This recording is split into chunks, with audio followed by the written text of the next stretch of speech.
إن الحمد لله أصلي وأسلم على نبينا مصطفى محمد صلى الله عليه وسلم وعلى آله وصحبه أجمعين أما بعد സ്വർഗപ്രവേശനം സജ്ജമാകുന്ന മുത്തഖീങ്ങൾ അവരുടെ വിശിഷ്ട സദ്ഗുണങ്ങളായി അല്ലാഹു സുബ്ഹാനഹു തആല വിശുദ്ധ ഖുർആനിൽ കൂടി നമുക്ക് വെളിവാക്കി തരുന്ന രണ്ട് സൽസ്വഭാവത്തിന്റെ രണ്ട് രൂപങ്ങൾ നോക്കൂ നിങ്ങൾ.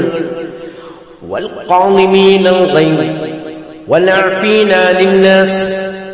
ഖാലിമീനൽ ഗൈബ്, ആ മുത്തഖീങ്ങളുടെ സ്വഭാവ വിശിഷ്ട ഗുണങ്ങളായി അല്ലാഹു സുബ്ഹാനഹു തആല പറയുകയാണ്, അവർ കോപത്തെ അടക്കി നിർത്തുന്നവരാകുന്നു. അവർ കോപത്തെ അടക്കി വെക്കുന്നവരാകുന്നു.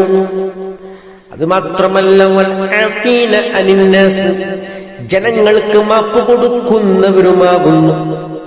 ഇത്തരം അതിവിശിഷ്ടമായ സ്വഭാവ വൈശിഷ്ട്യത്തോടുകൂടി മുന്നേറുന്ന മുത്തഖീങ്ങൾ അല്ലാഹുവിനെ ഭയപ്പെട്ടുകൊണ്ടും സൂക്ഷ്മത പാലിക്കുന്ന സജ്ജനങ്ങൾ, അവരാണ് മുത്തഖീങ്ങൾ. അവർക്കാണ് അല്ലാഹു സുബ്ഹാനഹു തആല സ്വർഗ്ഗം ഒരുക്കി വച്ചിരിക്കുന്നത്.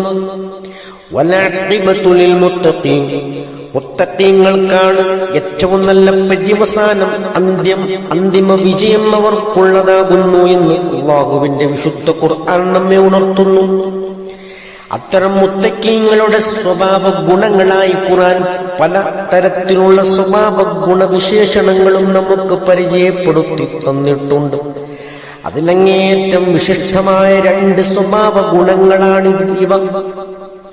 ഖാലിമീനൽ ഗൈബ്, കോപത്തെ അടക്കി നിർത്തുന്നവരും, വഅഫീന ലിന്നാസ്, ജനങ്ങൾക്ക് മാപ്പ് കൊടുക്കുന്നവരും.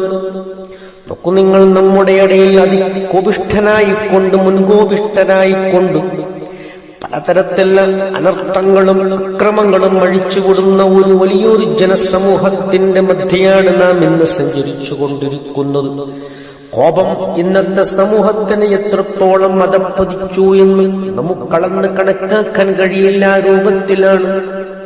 അത് മാത്രമല്ല, മാപ്പെന്ന് പറയുന്നത് വളരെ വിരളവും വളരെ ശുഷ്കവുമായി ശോഷിച്ചിരിക്കുകയാണ്. ഇങ്ങനെയുള്ള സമയത്താണ് ഈ ഖുർആനിന്റെ അധ്യാപനങ്ങൾക്ക് പ്രസക്തിയേറുന്നത്. ഇത്തരം സൽസ്വഭാവങ്ങളും കൊണ്ടുകൊണ്ട് ഏറ്റവും നല്ല മുത്തഖീങ്ങളായി ജീവിച്ചു മുസ്ലിമായി മരിക്കാൻ അല്ലാഹു സുബ്ഹാനഹു തആല തൗഫീഖ് ചെയ്യുമാറാകട്ടെ. അൽഹംദുലില്ലാഹി റബ്ബിൽ ആലമീൻ.